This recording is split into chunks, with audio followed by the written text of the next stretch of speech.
পরে বাংলার জমিনে কোরআন হাদিস নিয়ে আল্লাহ রাসূলকে নিয়ে কুলুক্তি তাওহীদি জনতা মেনে নিবে না। কথা বলেন ঠিক না বেঠিক?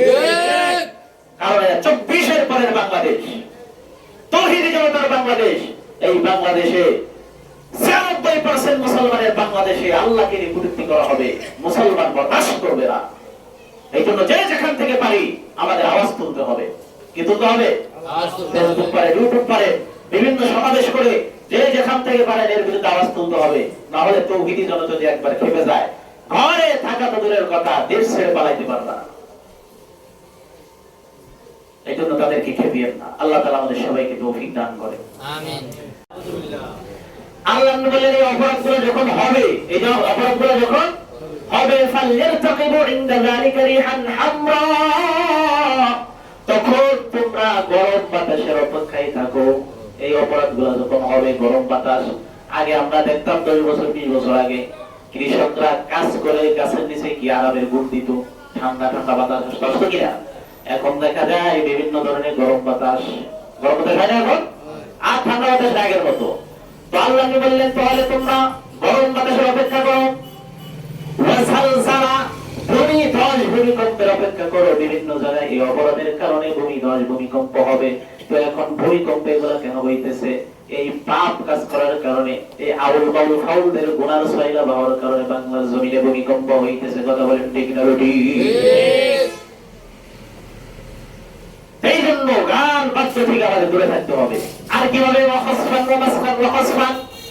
বিভিন্ন ধরনের পাথরের বৃষ্টি হবে, মানুষের চেহারা বিকৃত হয়ে যাবে, ভূমি ধস হবে।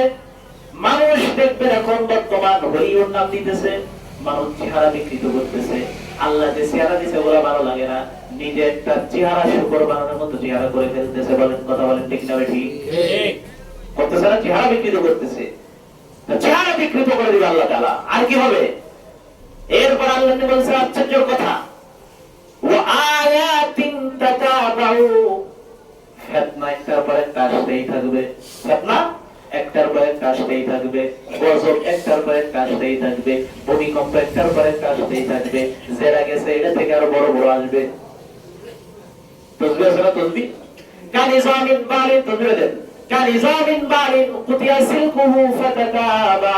আল্লাহ নবী বললেন এই দেখো পুতির দানা, এই পুতির দানাটা যখন ছিঁড়ে ফেলবা, ছিঁড়ে ফেলার পরে এই পুঁতি থেকে কি একটা পুঁতি পড়বে নাকি লাগাতার সবগুলো পড়তেই থাকবে? যখন এই পুঁতিটা কেটে দিবেন, কেটে দেওয়ার পরে একটা পড়বে না, লাগাতার এই পুঁতি, এই সুতার মধ্যে যতগুলা পুঁতি আছে একটা একটা করে লাগাতার পড়তে পড়তে সবগুলা পড়ে যাবে। কথা বলেন ঠিক না বেঠিক? আল্লাহ নবী বললেন কুতিয়া সিলকুহু কানিজামিন বালিন কুতিয়া সিলকুহু ফাতাতাবা। এই অপরাধগুলোর কারণে পৃথিবীর জমিনে ফিতনা ফাসাদ একটা দুইটা না, একটার পর একটা পুতির দানার মতো আসতেই থাকবে। নাউজুবিল্লাহ। কি দেরি করে আসবে? একটার পর একটা আসবে, একটার পর একটা ভূমিকম্প, বিপর্যয়, বিপদ নেমে আসতেই থাকবে, তোমরা কল্পনাই করতে পারবো না। এই জন্য আমাদেরকে এগুলা থেকে বাঁচতে হবে, গুনাহ ছাড়তে হবে, গান বাদ্য ছাড়তে হবে, বাদ্যযন্ত্র ছাড়তে হবে। আগে আমি বারবার বলেছি, বাদ্যযন্ত্র হালাল জিনিসের মধ্যে ঢুকলে ওটা হারাম হয়ে যায়। কথা বলেন নাই? বাদ্যযন্ত্র যদি হালাল, আপনার গানটা অনেক সুন্দর, কিন্তু ওখানে বাদ্যযন্ত্র ঢুকে দিয়েছেন, কি হয়ে গেছে?